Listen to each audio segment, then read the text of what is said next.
Imagine finding out that something you do every single week in your own kitchen, something you do specifically because you are trying to be practical, trying to save money, trying not to waste food, is quietly and systematically creating the conditions for one of the deadliest cancers in the human body without you knowing.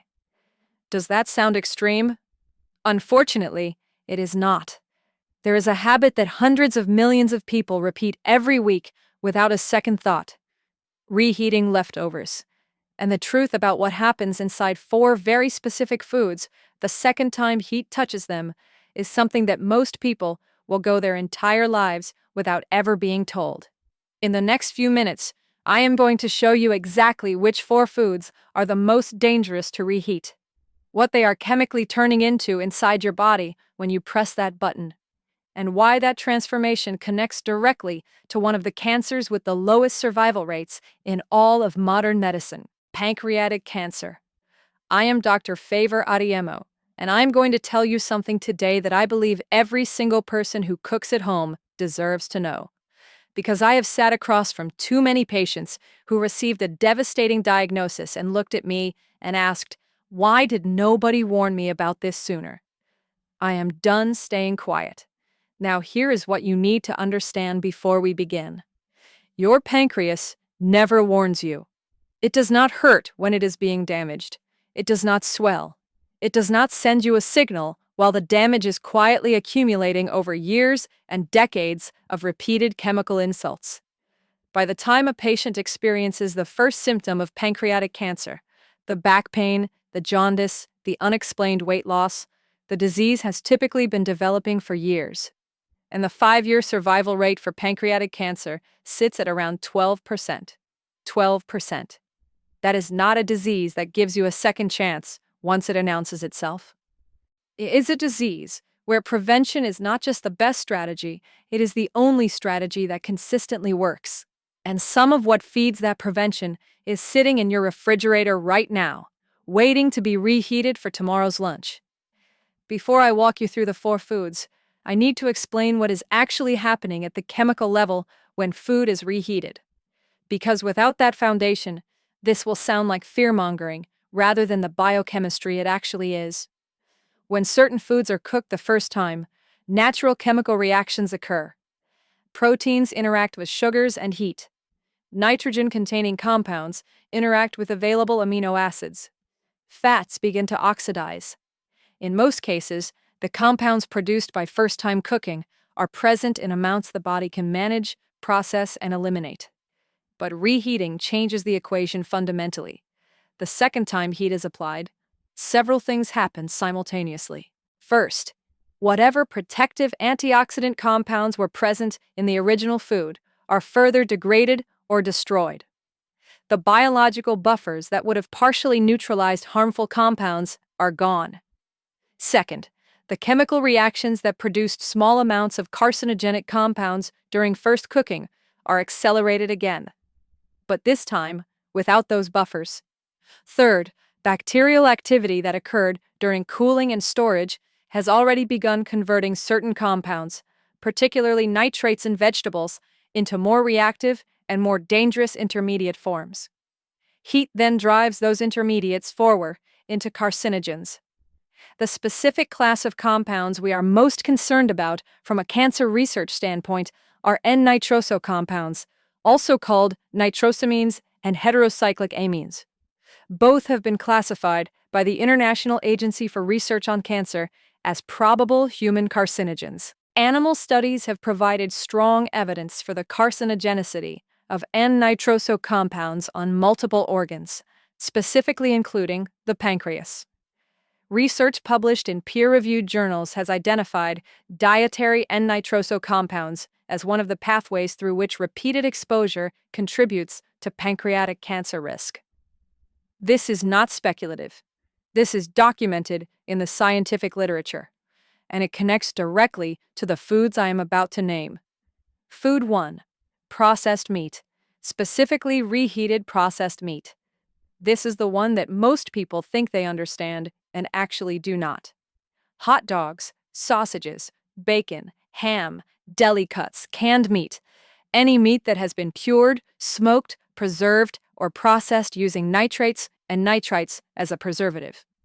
These foods already contain a meaningful concentration of N-nitroso compounds simply from the way they are manufactured. The nitrites used as preservatives react with the amines naturally present in meat protein during processing, producing nitrosamines before the food ever reaches your kitchen. When you reheat these foods, you are not starting with a clean chemical slate. You are applying heat to a food that already contains documented carcinogens, and heat accelerates nitrosamine formation. The higher the temperature and the longer the exposure, the more the reaction compounds. Frying or microwaving processed meat at high heat produces a meaningfully higher concentration of nitrosamines than the original food contained. Research examining this specific mechanism, dietary N-nitroso compounds, and pancreatic cancer risk, found that high dietary intake of these compounds was associated with elevated pancreatic cancer risk. Studies examining red and processed meat consumption have proposed several mechanisms linking them to pancreatic cancer, with heterocyclic amines, polycyclic aromatic hydrocarbons, and N-nitroso compounds produced by cooking at high temperatures identified as key mutagens. The practical truth is this: processed meats contain their own built-in carcinogenic precursors. Cooking them once is already a chemical event. Reheating them at high temperatures is adding accelerant to a reaction that should never have been encouraged in the first place. If you are going to eat these foods, then I am not telling you to never eat them. Eat them once, fresh, prepared once, and never microwave them on high. Food 2. Spinach and other nitrate-rich leafy greens. This one surprises people the most. They reach for spinach precisely because it is healthy. They add it to everything precisely because the nutrition advice they have received for decades has been correct. Spinach is genuinely rich in iron, folate, vitamins, and antioxidants. And then they reheat the leftover spinach from dinner and undo a meaningful portion of that nutritional benefit, while simultaneously triggering the very chemical pathway they were trying to avoid. Here is what happens. Spinach contains naturally occurring nitrates, compounds that in fresh spinach are entirely benign and even beneficial for blood pressure and cardiovascular function. When spinach is cooked and then allowed to cool and sit, even in the refrigerator, bacterial activity and enzymatic reactions within the cooked vegetable begin converting those nitrates into nitrites. This conversion happens continuously during storage. The longer the cooked spinach sits, the more nitrite it contains. When you reheat it, two things happen. The heat drives further nitrite formation, and the heat also drives a reaction between those nitrites and the amino acids present in the spinach, producing nitrosamines. A study published in the journal Foods specifically warned against storing boiled spinach for more than 12 hours at room temperature, precisely because of this direct nitrate to nitrosamine conversion pathway. The same applies to other high-nitrate vegetables: celery, beetroot, kale, and carrots.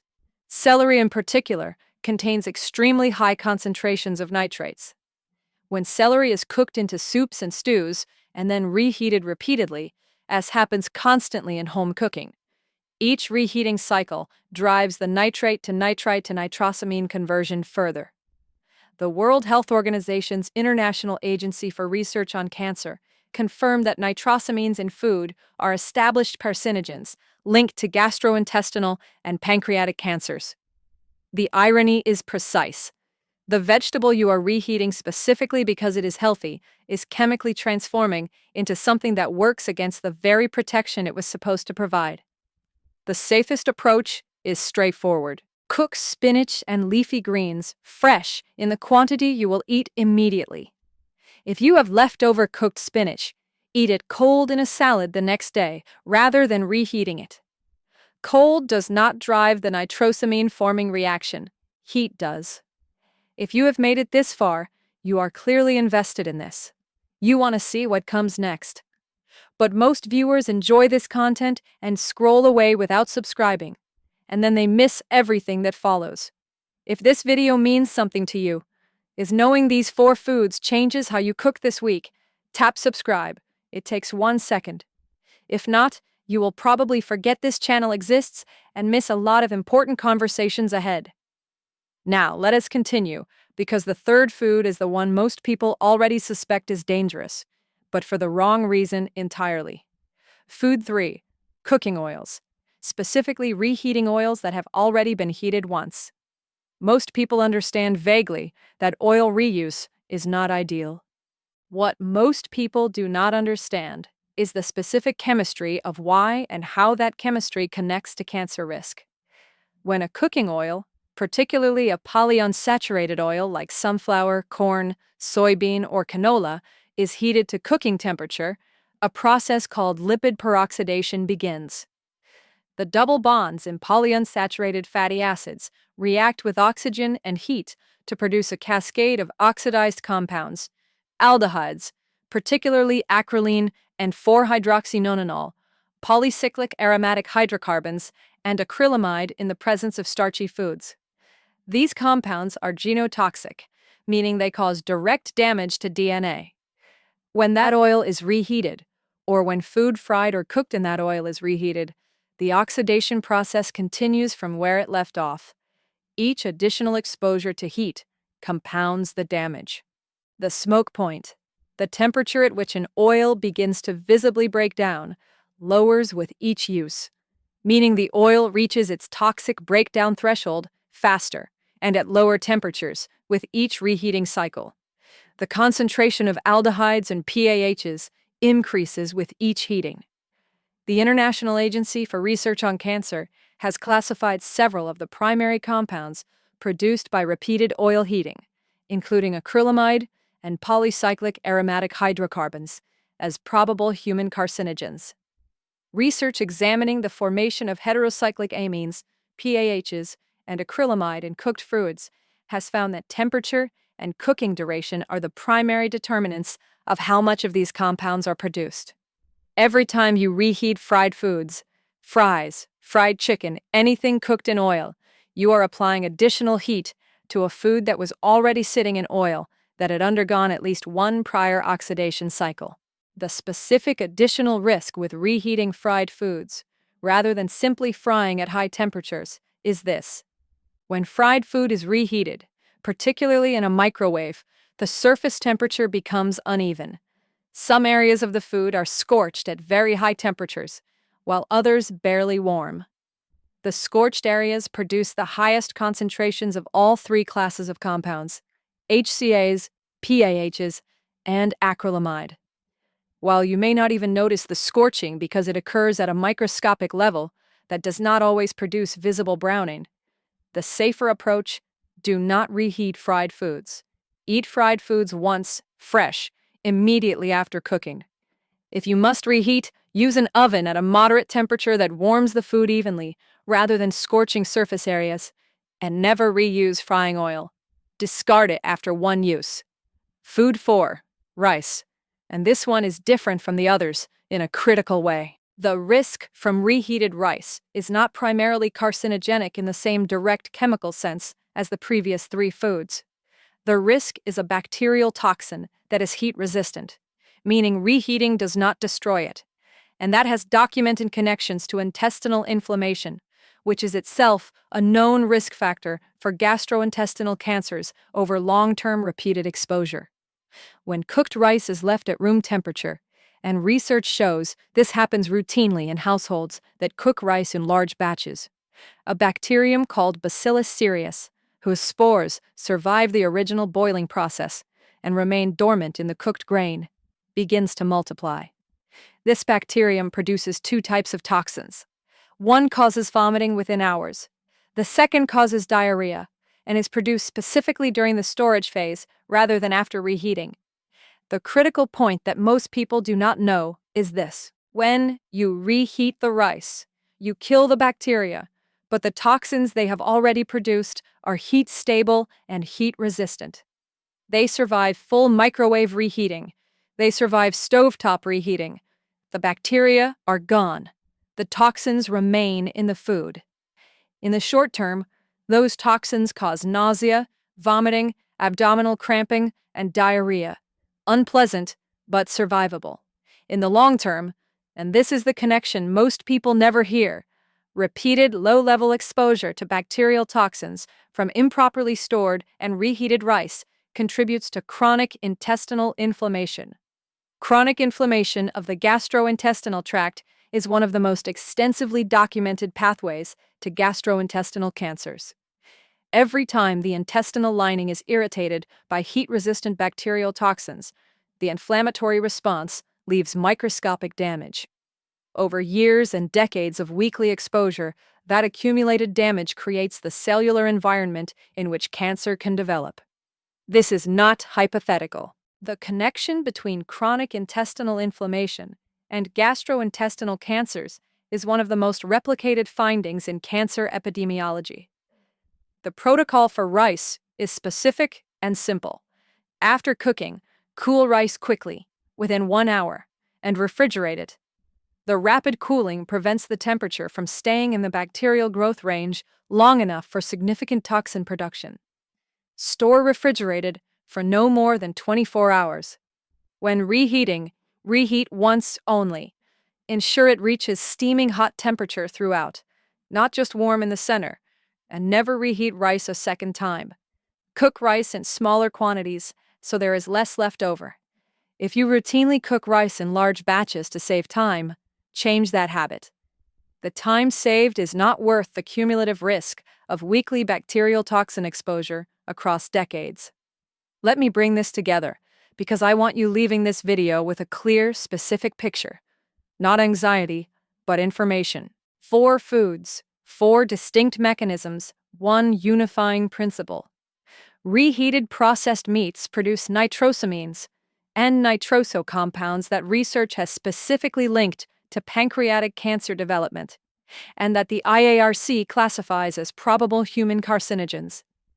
Reheated spinach and nitrate-rich leafy greens convert their naturally occurring nitrates into nitrites and then into nitrosamines through a heat-driven reaction that is completely preventable by simply eating them cold or cooking them fresh. Reheated cooking oils and fried foods produce an accumulating load of aldehydes, polycyclic aromatic hydrocarbons, and acrylamide, genotoxic compounds that damage DNA directly, with each additional heating cycle compounding the previous one. And improperly stored and reheated rice delivers heat-stable bacterial toxins that survive the microwave and accumulate as chronic intestinal inflammation over years of repeated exposure. None of this requires you to change your entire diet. None of this requires you to stop enjoying food. It requires 4 specific habit changes. Never reheat processed meats at high temperature. Eat cooked spinach and leafy greens cold the following day rather than reheating them. Discard used cooking oil and never reheat fried foods. Cool rice quickly, refrigerate within 1 hour, and reheat once only to steaming hot temperature. That is the practical summary. Those 4 changes applied consistently to your weekly kitchen habits meaningfully reduce your exposure to the specific class of compounds that researchers and oncologists connect to the cancers with the lowest survival rates. Now tell me something in the comments. Which of these 4 foods surprised you the most? Because the answer I hear from people watching this almost always tells me exactly where the biggest gap in public health education is. And that shapes every video I make after this one. Your comment matters more than you know. If this video gave you something that will genuinely change how you cook this week, share it.